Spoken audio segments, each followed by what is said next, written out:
Everybody, Steve, the other Chopstick Guy here, coming to you from the Lion's Den. Now, we're at the old Los Angeles County Zoo, and I'm standing where the lions used to roam. Isn't that amazing? We're here in the old Lion's Den. Well, check this out. It's a dark scene. There's an incredible staircase that's actually got some graffiti going up here, but there's a big gate in front of it. Now, I've got a problem. I don't have my tripod.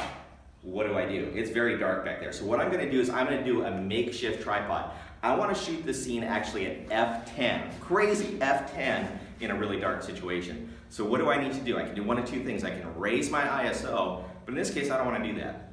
What I want to do is capture the most dynamic picture I can. Now I'm going to lower my shutter speed down to 1/3 of a second, so extremely slow. There's no way I can handhold that image at 1/3 of a second. So what I'm going to do is I'm going to lower this down 1/3 f10, and I'm just shooting at 200 ISO. So check out what I'm going to do. I'm going to come up to this gate here.